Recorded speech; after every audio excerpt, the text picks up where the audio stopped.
नमस्कार मित्रांनो, जी के वाला या आपल्या यूट्यूब चॅनलवर सर्वांचं सहर्ष स्वागत आहे. आज आहे 25 जानेवारी. चला तर आजच्या महत्त्वाच्या चालू घडामोडींचा आढावा घेऊया. आजचा पहिला प्रश्न आहे, नुकताच कोणत्या समूहातील देशांनी जनरेटिव्ह एआयचा दुरुपयोग रोखण्यासाठी एका वैश्विक सुरक्षा कोडवर हस्ताक्षर केलेले आहे? तर याचं योग्य उत्तर आहे G7 समूहातील देशांनी एआयचा दुरुपयोग रोखण्यासाठी वैश्विक सुरक्षा कोडवर स्वाक्षरी केलेली आहे. आता G7 समूहात कोणते देश सदस्य आहेत? तर America, UK, France, Germany, Italy, Canada आणि जपान हे G7 चे देश आहेत. आणि इटली या देशाच्या अध्यक्षतेखाली G7 देशांनी या वैश्विक सुरक्षा कोडवर स्वाक्षरी केलेली आहे. आता दुसरा प्रश्न आहे, 24 जानेवारी हा दिवस कोणत्या राज्याने आपला स्थापना दिन म्हणून साजरा केलेला आहे? तर याचं योग्य उत्तर आहे उत्तर प्रदेश या राज्याने 24 जानेवारी हा आपला स्थापना दिन म्हणून साजरा केलेला आहे. 24 जानेवारी 1950 रोजी संयुक्त प्रांताचे नाव बदलून उत्तर प्रदेश असे करण्यात आलेले होते.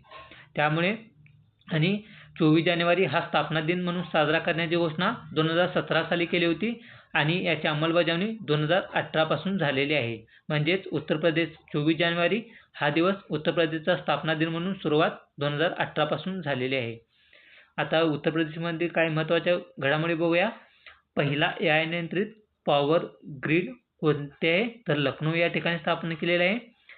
टफनड ग्लास प्लांट कुठे आहे? तर नोएडा या ठिकाणी आहे.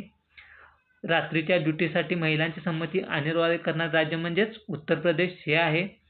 आणि जल जीवन मिशनच्या सर्वाधिक तक्रारी उत्तर प्रदेश या ठिकाणीच नोंद झालेल्या आहेत. उत्तर प्रदेश हे लोकसंख्येच्या दृष्टीने सर्वात मोठे राज्य आहे. नुकताच उत्तर प्रदेशच्या राज्यपालांचा निवास आता जन भवन म्हणून ओळखले जाणार आहे. सरकारी शाळांमध्ये वर्तमानपत्रे वाचणे बंधनकारक करणारे राज्य म्हणजेच उत्तर प्रदेश हे आहे. भारतामध्ये पहिल्या वन विश्वविद्यालयाची स्थापना उत्तर प्रदेशातील गोरखपूर येथे करण्यात येणार आहे. नुकताच शेतकऱ्यांसाठी कार्बन क्रेडिट योजना सुरू करणारे पहिले राज्य म्हणजेच उत्तर प्रदेश हे आहे. आता उत्तर प्रदेशबाबत अधिक माहिती घेऊया. उत्तर प्रदेशची राजधानी आहे लखनौ आणि लखनौ हे गोमती नदी किनारी वसलेले आहे. उत्तर प्रदेशचे मुख्यमंत्री आहेत योगी आदित्यनाथ. उत्तर प्रदेशचे राज्यपाल आहेत आनंदीबेन पटेल. आणि आता उत्तर प्रदेशची काही प्रत्येक बघूया. उत्तर प्रदेशचा राज्य प्राणी आहे बारसिंगा हा उत्तर प्रदेशचा राज्य प्राणी आहे. तर सारस हा उत्तर प्रदेशचा राज्य पक्षी आहे. उत्तर प्रदेशचे राज्य फूल पलाश आहे. तर अशोक हा राज्य वृक्ष आहे. उत्तर प्रदेश हा दूध, ऊस, गहू आणि बटाटे उत्पादनात देशात प्रथम क्रमांकावर आहे. दुधवा नॅशनल पार्क आणि पिलीभीत टायगर रिझर्व हेही उत्तर प्रदेश या राज्यात आहेत. आता पुढचा प्रश्न बघूया. नुकताच कोणत्या ठिकाणी खाजगी क्षेत्रातील पहिला उपग्रह निर्मिती प्लांटची स्थापना करण्यात आलेली आहे? तर याचं योग्य उत्तर आहे गुजरातमधील सानंद या ठिकाणी खाजगी क्षेत्रातील पहिला उपग्रह निर्मिती प्लांटची स्थापना करण्यात आलेली आहे. सानंद गुजरातमध्ये आहे. आणि गुजरातचे मुख्यमंत्री आहेत भूपेंद्रभाई पटेल. गुजरातचे राज्यपाल आहेत आचार्य देवव्रत आणि गुजरातची राजधानी आहे गांधीनगर. या प्लांटचं नाव काय असणार आहे? तर पामनारो असे या प्लांटचं नाव असणार आहे. आणि याचं मुख्यालय हैदराबाद या ठिकाणी आहे. आणि हा उपग्रह निर्मिती प्लांटची स्थापना कोणती कंपनी करणार आहे? तर अजिस्ता BST एरोस्पेस या कंपनीद्वारे या प्लांटची स्थापना करण्यात येणार आहे. हे भारताचे पहिले इंटिग्रेटेड खाजगी उपग्रह उत्पादन युनिट असणार आहे. आणि याचं कार्य काय? उपग्रहांचे डिझाईन, निर्मिती आणि चाचणी करणे हा याचं कार्य असणार आहे. आता पुढचा प्रश्न बघूया. आता अंतराळ क्षेत्रातील काही महत्त्वाच्या घडामोडी बघूया. पहिला गुप्तहेर उपग्रह कोणता आहे? तर TS-T1A हा पहिला गुप्तहेर उपग्रह असणार आहे. पहिला खाजगी रॉकेट कोणता आहे? तर विक्रम-S हे पहिले खाजगी रॉकेट आहे.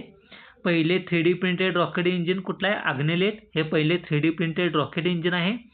पहिला खाजगी लिक्विड इंजिन रॉकेट कोणता आहे? तर अग्निबाण हा पहिला खाजगी लिक्विड इंजिन रॉकेट आहे. पहिला खाजगी उपग्रह कोणता आहे? तर फायरफ्लाय हा पहिला खाजगी उपग्रह आहे. आणि धनुष हे खाजगी लॉन्च पॅड असणार आहे. आता पुढची न्यूज बघूया. पुढचा प्रश्न आहे, नुकताच कोणत्या संस्थेने EPIC 2.0 हे पोर्टल लॉन्च केलेले आहे? तर याचं योग्य उत्तर आहे ECI म्हणजेच इलेक्शन कमिशन ऑफ इंडिया म्हणजेच भारतीय निवडणूक आयोगाद्वारे EPIC 2.0 या पोर्टलचं अनावरण करण्यात आलेलं आहे. याचा उद्देश आहे डिजिटल वोटर कार्डचा वापर सुलभ करणे हा या EPIC 2.0 या पोर्टलचा उद्देश आहे. सध्याचे मुख्य निवडणूक आयुक्त कोण आहेत? तर ज्ञानेश कुमार हे सध्याचे मुख्य निवडणूक आयुक्त आहेत. तर आता एक प्रश्न आहे, त्याचं उत्तर तुम्ही कमेंट बॉक्समध्ये द्यायचं आहे. पहिला प्रश्न आहे की ज्ञानेश कुमार यांना कोणत्या IITने सन्मानित करण्यात आलेलं आहे? आता EPICचा लॉंग फॉर्म काय आहे? इलेक्टर फोटो आयडेंटिटी कार्ड हा EPICचा लॉंग फॉर्म आहे. आता पुढचा प्रश्न बघूया. नुकताच ग्रंथकुटीरचे उद्घाटन कोणी केलेले आहे? तर याचं योग्य उत्तर आहे राष्ट्रपती द्रौपदी मुर्मू यांनी ग्रंथकुटीरचं उद्घाटन केलेलं आहे. आणि ग्रंथकुटीर हा 11 शास्त्रीय भाषांमधील पुस्तकांचा संग्रह आहे. आता राष्ट्रपती द्रौपदी मुर्मू यांच्याबद्दल काय बघूया. यांनी नुकतंच सुखोई फायटर जेटमधून अंबाला एअरबेसवरून ऐतिहासिक उड्डाण केलेले आहे. कुठून? अंबाला एअरबेसवरून सुखोई फायटर जेटमधून राष्ट्रपती द्रौपदी मुर्मू यांनी ऐतिहासिक उड्डाण केलेले आहे. आणि यांनी नुकताच INS वागशीर या पाणबुडीतून सुद्धा प्रवास केलेला आहे. आता पुढची न्यूज आहे, नुकताच कोणता देश जागतिक अर्थव्यवस्था, कार्यशक्ती आणि व्यापार यामध्ये अव्वल स्थानी आलेला आहे? तर याचं योग्य उत्तर आहे चीन हा देश जागतिक अर्थव्यवस्था, कार्यशक्ती आणि व्यापार यामध्ये अव्वल स्थानी पोहोचलेला आहे. आता चीन म्हणले की आपल्याला लक्षात आलं पाहिजे की सर्वात high speed train maglev high speed train ही चीनमधूनच धावते. आणि 2025 मध्ये चीनची लोकसंख्या ही 2025 मध्ये 23 लाखांनी घटलेली आहे. आणि लोकसंख्या घटण्याचं हे सलग 4थं वर्ष आहे.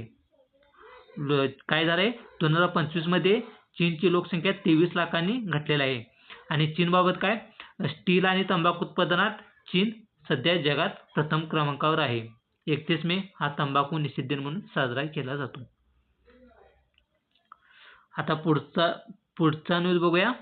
49वा आंतरराष्ट्रीय कोलकाता पुस्तक मेळा 2026चं आयोजन कुठे करण्यात आलंय?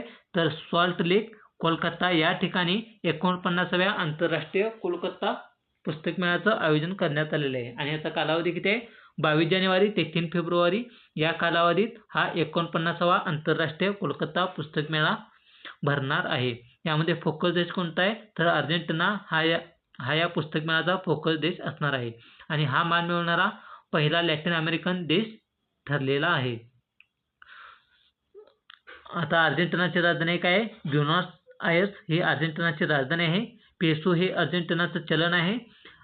अर्जेंटिनामध्ये पंपासा गवता प्रदेश महत्त्वाचा आहे. आणि माउंट एकाकान्गो हा म्हणजेच अँडीज पर्वत हा अर्जेंटिनामध्येच आहे. आता पुढची न्यूज बघूया. बेटी बचाओ बेटी पढाओ अंतर्गत राबवण्यात येणारी सुकन्या समृद्धी योजनेला नुकताच 11 वर्ष पूर्ण झालेले आहेत. आणि सुकन्या समृद्धी योजनेची सुरुवात कधी झाली? तर 22 जानेवारी 2015 रोजी सुकन्या समृद्धी योजनेची सुरुवात झालेली होती.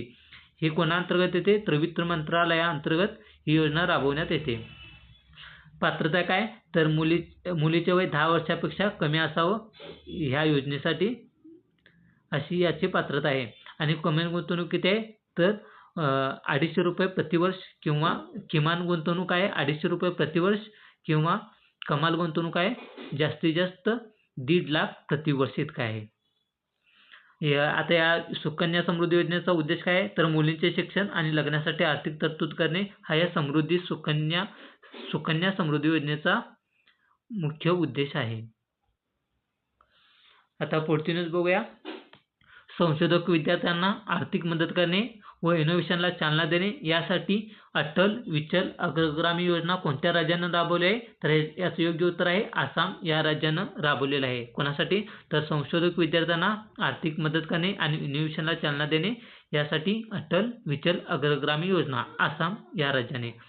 आणि या अंतर्गत काय आहे, नियमित संशोधकांना 25,000 प्रति महिना आणि दिव्यांग संशोधकांना 40,000 प्रति महिना इतकं मानधन देण्यात येणार आहे. आणि इतर महत्त्वाचं बघूया, आसामने नुकताच संस्कारशाला हा उपक्रम सुरू केलेला आहे आणि गज मित्र ॲप हे हत्ती संरक्षणासाठी आसाम राज्यानं सुरू केलेला आहे. मित्रांनो, हा आपला चालू घडामोडीचा उपक्रम असाच चालू राहणार आहे. तर व्हिडिओ आवडल्यास लाईक करा, शेअर करा, सबस्क्राईब करा. परत भेटूया आपण पुढच्या भागात. तोपर्यंत नमस्कार.